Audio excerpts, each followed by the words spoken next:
Good morning, ladies and gentlemen, and we have today a very eminent industrialist come educationist, RajendraPawar, who's the chairman. Let me read out his very impressive CV so I don't miss anything. He's the chairman of NIIT, India's most well-known IT training company. Since inception, NIIT has certified over 35 million.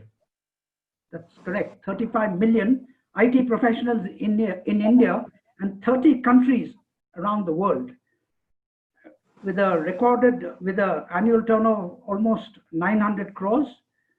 NIIT, Mr. Pawar is also Vice President of the Board of Governors of the top-ranked Scindia School, Gwalior, and also a founder of NIIT, the state-of-the-art NIIT University in Neemrana, Rajasthan, which was established in the year 2010.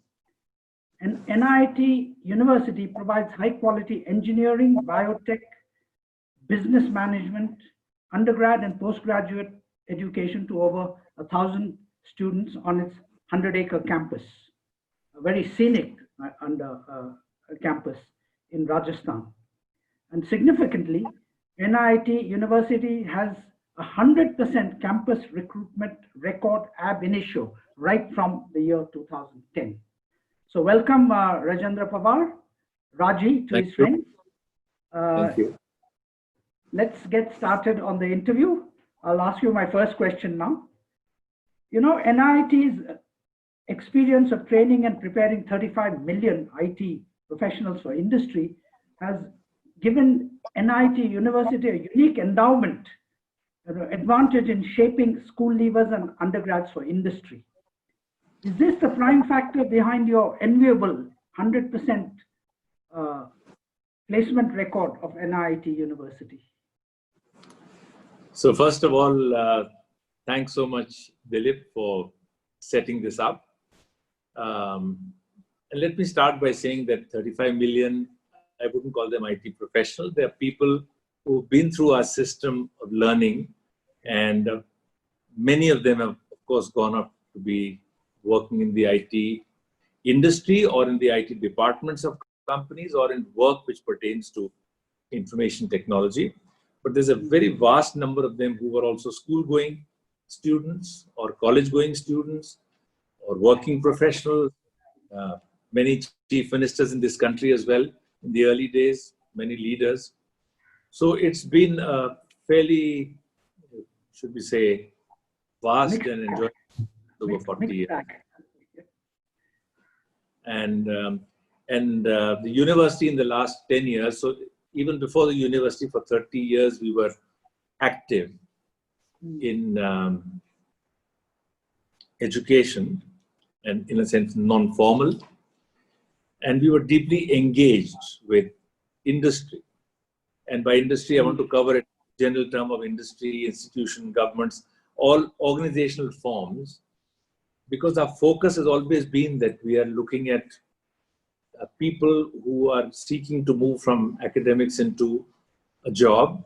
And then those who are in a job, they want to upgrade themselves. So connection between us and industry has been very vast and very diverse. And in fact, you may remember that from we started the company in 81, but 91 we started the GNIT program, and that was the flagship. And that actually created IT professional for industry. That particular program, we had dozens of programs. Okay, what is the GNI? What does the G stand for? Well, see, as a for-profit company, NIIT Limited could not award degrees. Oh. So we constructed the title, and it was meant graduate of NIIT, but we couldn't legally offer a degree.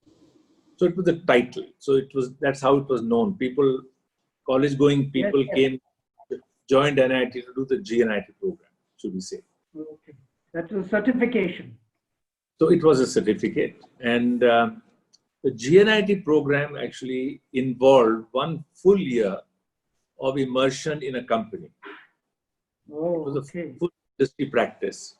And at peak in the 90s, we had about 7,000 companies where about 26,000 GNIT students were doing their internship. Now that was a very important and rich experience because we could give students who had just finished their BA, BCom, whatever they were doing, during which they were doing the GNIT 4 semesters. And then after that, if they were successful in both, then we would place them in a company with a stipend. And at the end of it, a vast number of them actually got absorbed where they went. So their experience was very foundational for us. So we brought a lot of good ideas, concepts, IP, and some talent into this not-for-profit entity, the university which is set up by the founders. Important thing is faculty have an opportunity because a typical faculty member will have about a dozen students they're watching over, up to that number. So the industry linkage is not just of the student going and coming back. It's about the university being linked to those few hundred companies where these students will be going. So, and there are a whole lot of other things that constitute what we call as the industry linked capability of the university, and that contributes to the 100%. Yes, it's unusual, remarkable in fact. Because normally the universities and industry, there's a big gap usually. So I think you've been able to, from what I gather, bridge that gap so that your graduate is ready to hit the ground running on day one, right? You know, during the past decade, since it was established, NIT University has limited its study programs to engineering, biotech, business administration.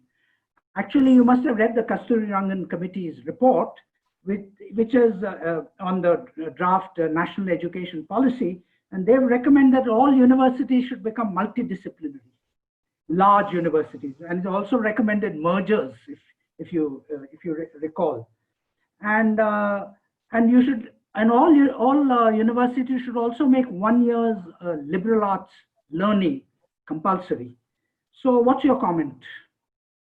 So first, you'll be glad to know that the chancellor or the chairman of our university is Dr. Kasturirangan. Be glad to know that. Okay. And the first 2 terms, the chairperson was Dr. Karan Singh. The first 2 terms. So this is now in third. It's a 5-year term. So we're glad to have him as our chancellor or chairman, as it's called in the private university Act, Rajasthan. So coming to your question, let me clarify that this has been set up as a university of the conventional meaning, which is universality of education, it has to cover everything.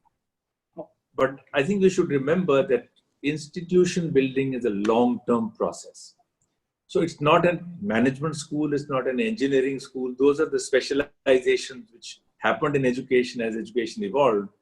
Universities, by definition, are meant to deal with everything originality in the original design. So NIT University will eventually grow into an institution that covers all fields of knowledge. But we are very cognizant of one reality, that institution building is a slow, steady, long-term process. So much like a company can be built in years, maybe, startups can be built in months, but universities take a long time to build, and that's why they last for centuries and companies last only for decades. So over this period of time, as we strengthen the various faculty departments, as we keep adding better and better people in wider and wider fields, the subjects will evolve and enrich. And therefore, more and more subjects of study will be added into the university curriculum. So it will be a university which deals with an increasing number of student areas with the passage of time. That's the way I'll define it. But one thing which we have defined, I talked about one core principle, which was industry linked. And there are 3 more, there are 4 core. The 4th one, since you touched on it, we use the word seamless. And seamless is to be perhaps the most important core principle, because it signals an important message in our philosophy, which is that all knowledge is actually interlinked, as we know. Everything is interconnected.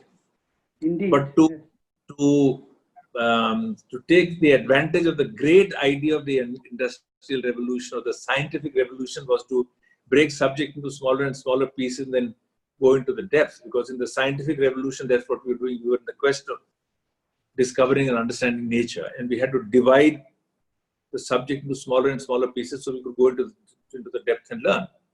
And so should we say, the era of analysis that lasted many centuries and created specialization, then disciplines and ultra specialization to know more and more, have yielded now a structure, both in companies and in universities, where there are many, many silos.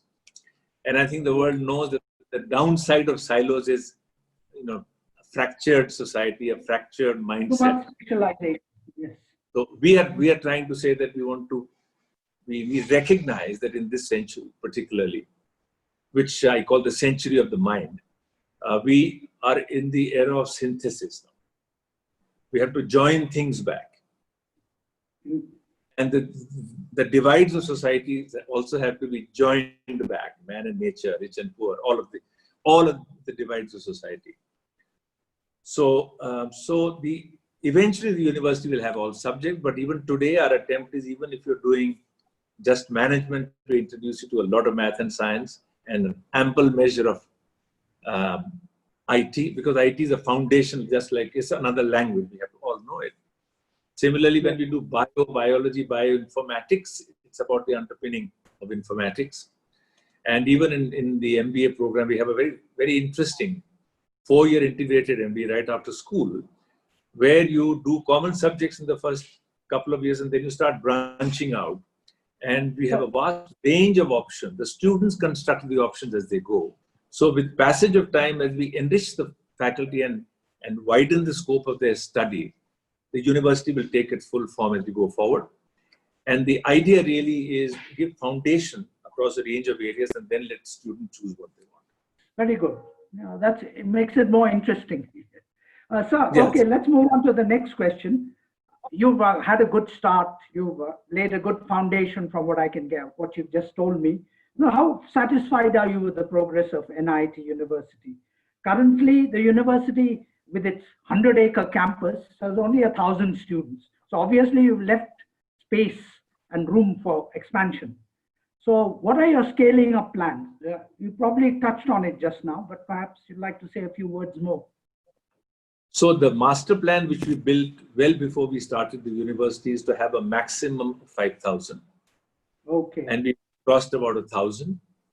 But one thing we learned, because while we were involved in skill building, one thing we learned is that, building an institution has to be done with a lot of care and passion and love, and much like natural phenomena. So you have to give it time. So we have to be patient, because you have to build a faculty capability. You have to build an environment. You have to build a sense of place. You have to be very selective in who you bring in the beginning. And because they are your ambassadors. They are the ones who set.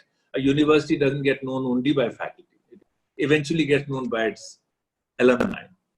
But clearly, great alumni, if you have, then you start getting better faculty. So it's a number of loops there. So we had planned for a little more than where we are, but we recognize that going at a steady pace. So we have capacity for almost 1,800 now. And we could take, but we'll take as much as we can cope with in terms of the students we select, and as much as we can cope with the faculty we have. So this is a game for the long haul. And I think numbers are important, but they're not the defining characteristic. I think to us, the fact that everybody gets into a good job is more important than how many came in, let's say. Yeah, that's a very important point you made, that institution building should be done carefully. One shouldn't rush into it, right? You have to see that you have the right faculty to be able to take in the students, so that, as you rightly say, the student is ultimately reflects the quality, the graduates reflects the quality of the university. So thank you for that. Yes. So let's move on to the next question, sir. As an individual who's deeply involved in the IT industry and education, with your connection with the Scindia School in K-12, and also with and founder of NIT University.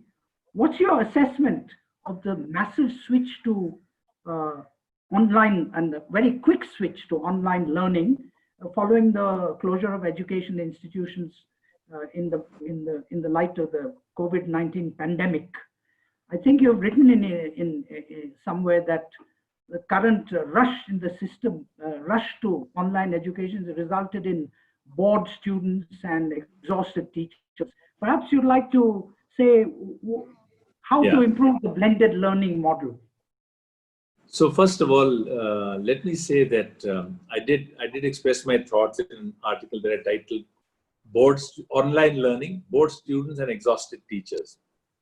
And I'm not being critical. I'm only saying this situation has come in front of us, where the extent of preparation is not enough, extent of society's behavior change is not enough, and of course, infrastructure is not enough.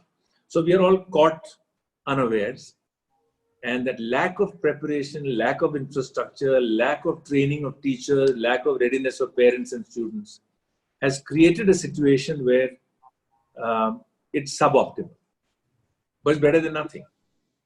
It's suboptimal. And I think it's a terrific opportunity. This window is a terrific opportunity for us to test and research and do all that is needed to make online learning more effective than it has been, or it is at this point in time. So that article is meant to show a mirror to all of us, because we shouldn't get enamored by technology. So let me say that online or EdTech, this is not the first attempt at EdTech. It's happened a few times and you are over-expected, then we get disappointed. But this time around, quite obviously, there's a circumstance. It is like demonetization, what it did to online payments. Okay, it was forced upon us. People changed the behavior. Many went back, but many stuck to the new behavior. So again, online payment is a damn sight easier thing. Education is far more complex, far, far more complex. So we had this thing thrust on us and we're coping with it. And every good school leader is trying to make the best of what they can. And they're struggling. I have to say this because I watch it very closely. So let me say this. I think the role of technology in learning is not a new phenomenon. In fact, 1981, when we started NIT, we launched multimedia learning. We called it multimedia, but what was multimedia then? Was a color TV. Okay, non-interactive. But then from there, we experimented with the laser video, the interactive video which came. Then we went on to computers for learning. And then e-learning became popular. And now we are on the internet. So it's been work in progress for decades now. So while technology is getting better and better, the response of the learner and the education system and the regulatory bodies is lagging behind like it always does. Human behavior doesn't change easily. So the experience with the use of technology in learning has been limited, has been patchy. There are some fantastic results that come out and some huge disappointments that come out. So in this mixed bag, I think I see this period of COVID as a fantastic opportunity for curious people and innovative school leaders and college leaders to try out new things. And I urge more than anything else, I urge the regulators to let institutions innovate and not get bound in by norms which belong to the past. So we need to become far more innovative and entrepreneurial even in the educational institutions and schools, to try out new ways and to struggle through the new ways. I'm a great believer that struggle is a great strength. Struggle is a great opportunity. And so we are struggling right now with online, and we should be realistic in our expectations of what we can achieve during this period. But we would have got a lot of ideas on what to do and how to make it work better than it's working. The thing is that NIT University had the advantage of 30 years of experience and research of NIT Limited. Okay, we put all of that as contribution into the university as one small part. There were many other contributions, but we put that in. So if you remember the work that Dr. Sugata Mitra and co did, Hole in the Wall and so on, all of that work, Cognitive Sciences Laboratory went into the university. So the university inherited that opportunity. And it also was, I talked about 2 core principles. There are 4 points of being distinctive that we decided over years before we started the university. We said, what should we be good in when we start? Because the university has to be good in dozens of things over its long life. And you can't simultaneously take on all things. So we picked 4. And I talked of industry linked when you started with your first question. And I talked of seamless when I talked. So the second core principle is technology based. But that only doesn't mean, Zoom and Teams and Google Meets and so on. That is only a medium. So when we look at online, to me, the use of the medium, as I've said in my piece that I wrote, is about 10% of the issue. There is so much more that technology can do and should do. So the NIT University took the advantage of that and has worked at it intensely. So we've had PhD students in educational technology from the beginning, because that's an area which we are studying, which is new. So we're trying to push technology to newer and newer levels continuously. And in spite of which, as I said, students struggle and faculty struggles unless you make many more changes happen. And therefore, we talk of something called the blended learn from home model, BLM for short, which tries to capture many things beyond just the connectivity. And yes, I think that's one of the areas that we are pushing the boundary on, pushing the envelope on. So it will take time. In short, you're saying it won't happen overnight.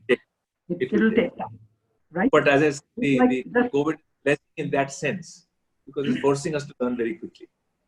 It has a huge set of negative. Just as you said, it takes time to build institutions. It also takes time to build a sort of technology which is people are comfortable with. That's what you're saying, right?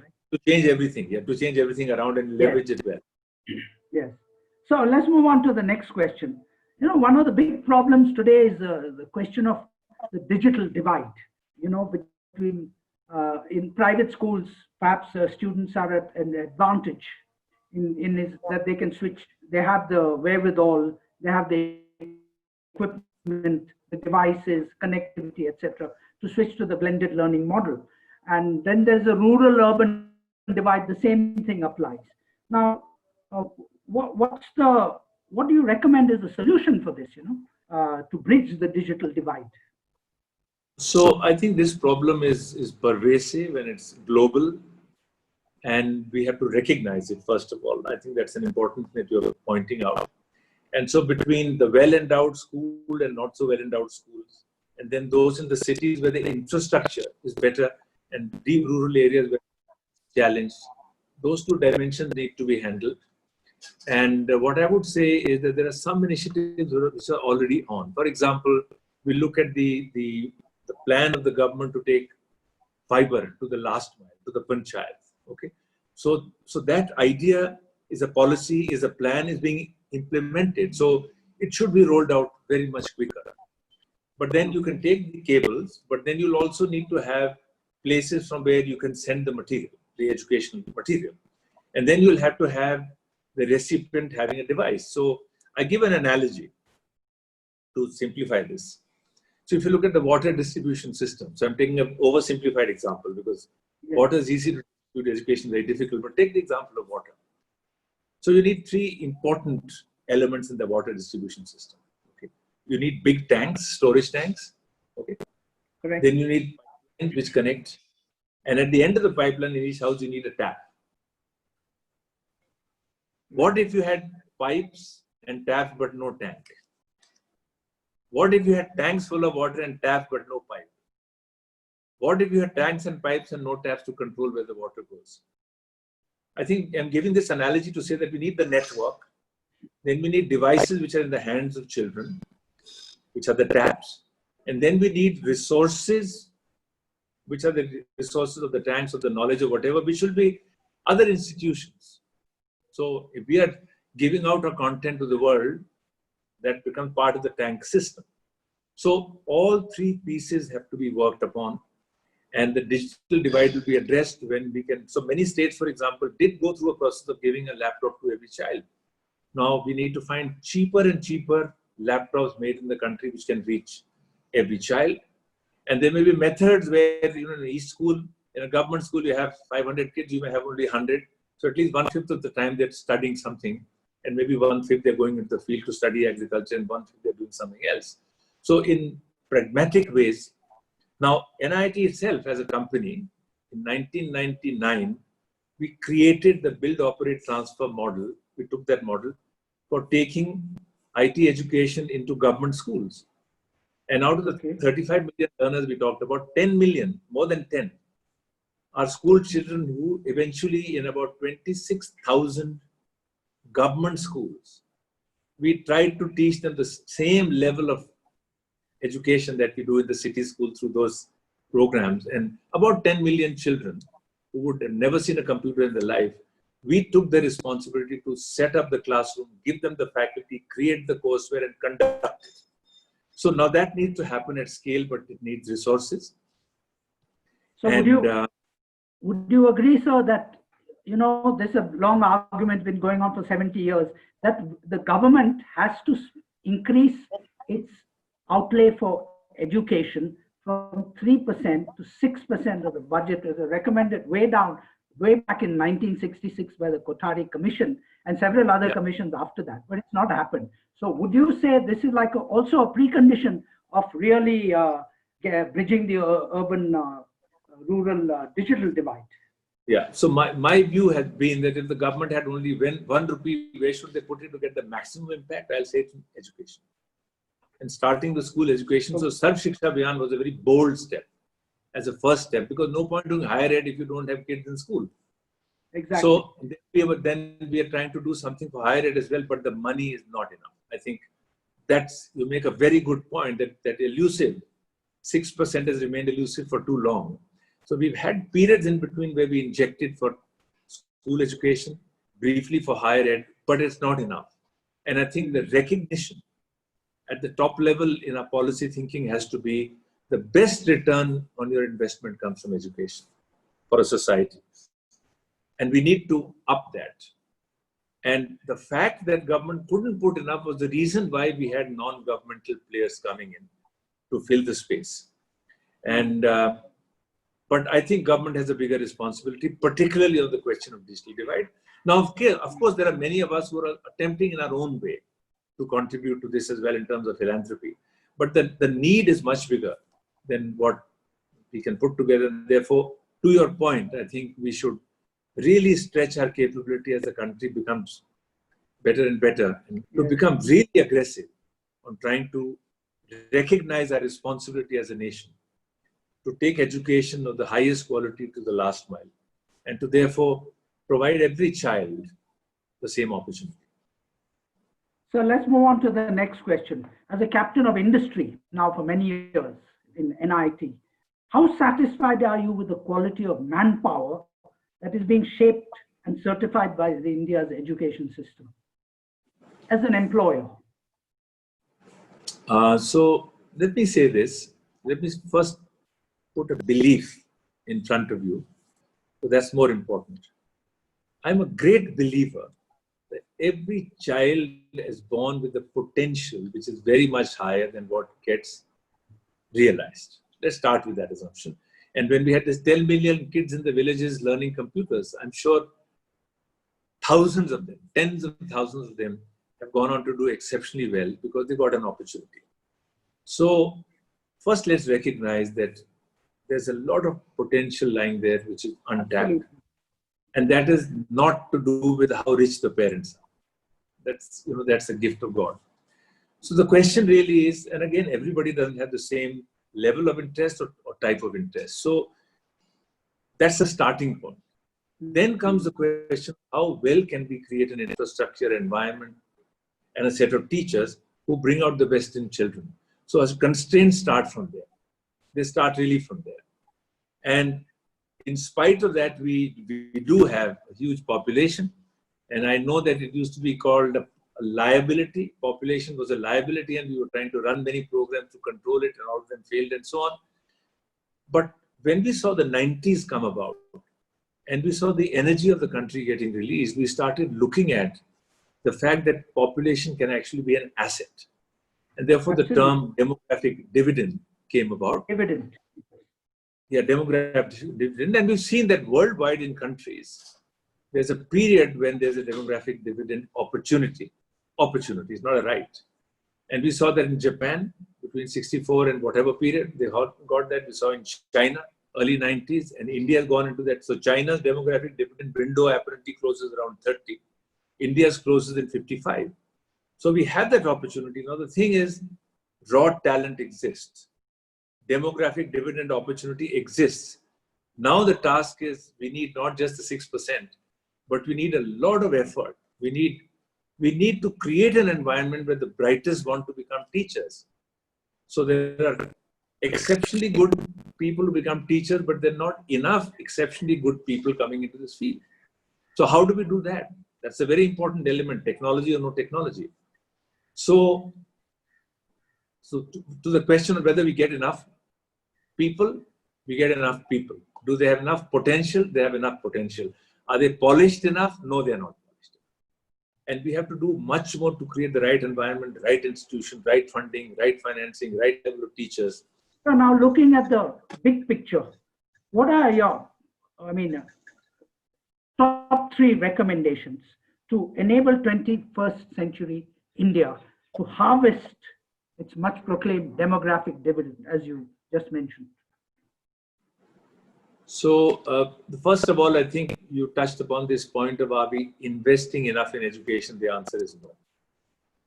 And that applies to government, at the central level, at the state level. It applies to industry's role in participating. It applies to the parental role. So I know parents spend a lot, they don't hold back, but we need much more support. So first and foremost is, if we don't put more investments, it will be elusive. This dividend will be elusive, number one. Number two, I want to put to reform. I think we need very large scale reform. And I tend to feel, once again, the COVID is giving us the opportunity to become open-minded, to try out new things. And I would put reform in 3 dimensions. So there's a policy reform question, which is much more for the policy makers, for the lawmakers, for the legislators, for the ministers, for the bureaucrats, okay? And there, the big question in policy is, who can enter into this field and who can exit, and how do you enter and exit? How can a college start a course and how can a college retire a course?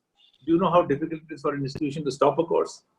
So this whole question of entering and exit on policy and who can enter, and being a little more open-minded, because in engineering education, we have interestingly observed that there is a market at work even in a regulated place. It hasn't happened in medical education, which is over-regulated. So the policy framework has to open up and make it easier for people to enter and exit, and give more responsibility to them to take decisions. Second is curricular reform. So who decides curriculum? Who clears curriculum? Who defines the rules? The regulators, who have this very difficult task to do. And I want to tell regulators that they go a little easy. Give much more responsibility to institutions to regulate, to rework their curriculum. So for very good reason, they feel very concerned that the quality may drop. But I said, we've seen the impact in engineering education.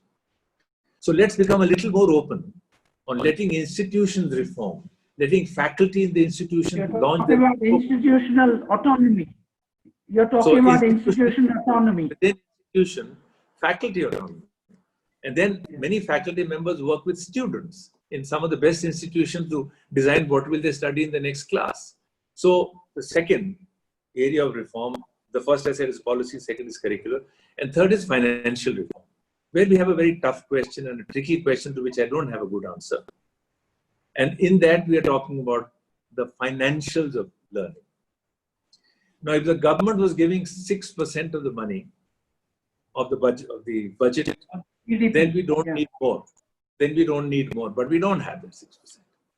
And therefore, we have the for-profit, not-for-profit question. And it's a vitiated question, very vitiated situation, because we are halfway in that. They're neither here nor there. So therefore, if you are liberating institutions, then be more liberal in letting institutions decide what they want to charge. Because there, as I said, in engineering, for example, there's a market at play. What used to be capitation fees is converted itself into universities trying to attract good students by giving them scholarships, which is how it should be. So therefore, I think even financial reform being more liberal and letting the, and I don't want to say market here, and maybe for higher education be more liberal. Education complex, issues are more complex. So, but on all three dimensions of reform, whether it's policy reform or curricular reform or Financial reform, we should liberate the system much more. But of course, government has to put in more money. And then if you liberate it, more funds will come in, more freedom to change will come in, and we'll see it happen in a manner that more and more, even well-meaning philanthropists want a bigger say in this reform, but have limited say. So that money will also come in with to much larger extent, not just the government 6%. But clearly, government has to spend more. If I have to say one thing, that's the one thing. So now we come to the end of our interview. Do you want to make any general comment to round off the interview? Any other comment? Yeah, well, I think I just want to reiterate a few points I've made. One is that India has this terrific opportunity. Okay, it is talked of as coming from the demographic dividend, but that's very important, very important.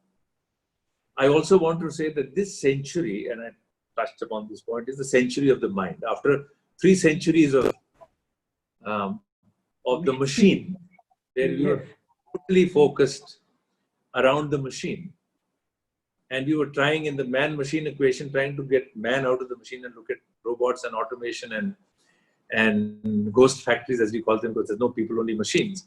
Because we were chasing productivity to produce more and more with less and less, and that gave us a period of time when we could produce goods at cheaper and cheaper prices, and it created a middle class with the jobs. Now we are in the post-industrial age where machines are down in the dump and under the ground. You don't even see them, right? So the sophisticated computers, you and I are talking, the computer is doing its work. We are not seeing a computer. We're just seeing you and me communicating with each other using machines. So we are now in the post-industrial knowledge era where the mind is everything. So you and I are connected through a mind, and so are many others, right? So how to leverage this opportunity of focusing on the mind, which is really the exciting thing for me and for all of us who are involved in areas like knowledge and education. So let's focus on that and say this is the century of the mind, it's the century of knowledge, and therefore the century of shaping the mind, and therefore the century of investing in education and doing it in a million different ways, and therefore liberalizing, easing up, reforming, opening up, letting all natural forces work. Thank you very much, RajendraPawar, for speaking with Education World. It's been a very inspiring, very wide-ranging talk, brilliant ideas.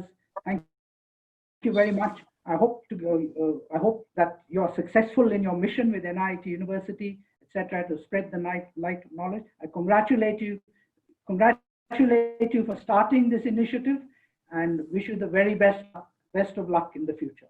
Thank you very much, sir. Thank you so much. Thanks for your questions. I really enjoyed it. Thank you. Thank you.